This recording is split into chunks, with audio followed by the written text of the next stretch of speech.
गुरमीत राम रहीम 40 दिन की पैरोल पर एक बार फिर जेल के बाहर है और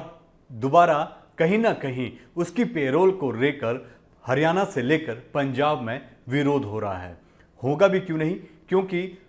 हरियाणा के आदमपुर विधानसभा में उपचुनाव होने जा रहे हैं और जो टाइमिंग को लेकर है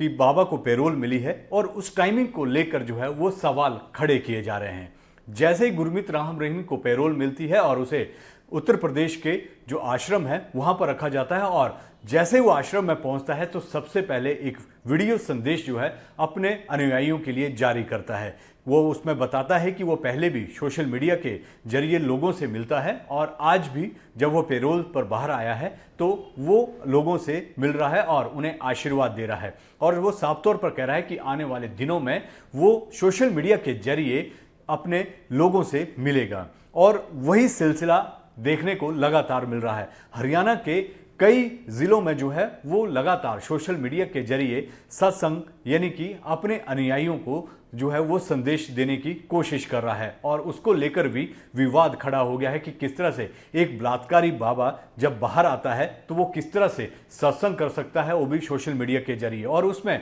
जिस तरह से हरियाणा में उपचुनाव होने जा रहा है, पंचायती चुनाव होने जा रहे हैं, तो ऐसे में कई उम्मीदवार जो हैं, खासकर जो बीजेपी के नेता हैं, वो कहीं ना कहीं इन सत्संगों में देखने को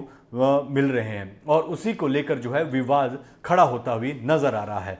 हरियाणा के साथ साथ उसने पंजाब में जो संगरूर का सुनाम था वहां पर भी एक सत्संग किया और वहां पर जब वो प्रवचन दे रहा था तो जो अनुयायी थे उन्होंने कहा कि यहां पर एक डेरा बनना चाहिए और गुरमीत राम रहीम ने कहा कि इसके लिए जमीन कहां से आएगी। तो जो अनुयायी थे उन्होंने कहा कि जमीन हम देंगे, तो वहां पर भी एक बड़े डेरा बनाने का ऐलान किया है और उसको लेकर भी पंजाब में विरोध शुरू हो गया है। क्योंकि जिस तरह से जो राजनीतिक पार्टियां हैं या फिर जो गुरमीत राम रहीम के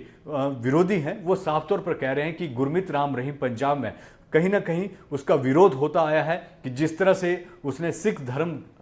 को लेकर पहले भी कई तरह के ऐसे काम किए हैं जिससे उसके एक विरोधी छवि पंजाब में बनी हुई है और उसके बाद बलात्कारी बाबा जो जिसकी सजा वो जेल में काट रहा है, तो उसको लेकर भी पंजाब के लोग और राजनेता साफ तौर पर कह रहे हैं कि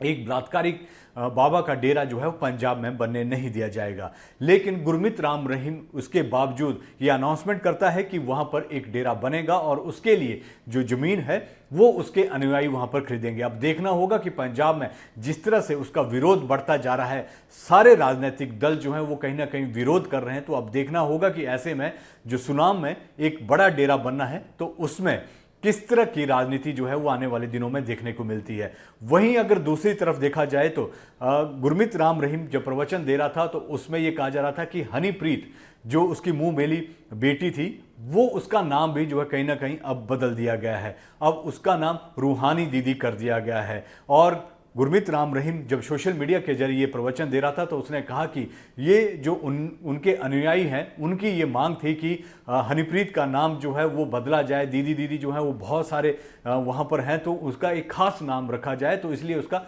रूहानी दीदी भी रखा गया है। लेकिन इन सब को लेकर जो विवाद खड़ा हो रहा है वो पैरोल को लेकर है कि किस तरह से एक बलात्कारी बाबा जो पैरोल पर आता है और उसके बावजूद सत्संग करता है सोशल मीडिया के जरिए, तो उसको लेकर पंजाब और हरियाणा में जो है वो सियासत जो है वो तेज हो चुकी है। हालांकि आदमपुर में उपचुनाव भी होने जा रहा है, तो ऐसे में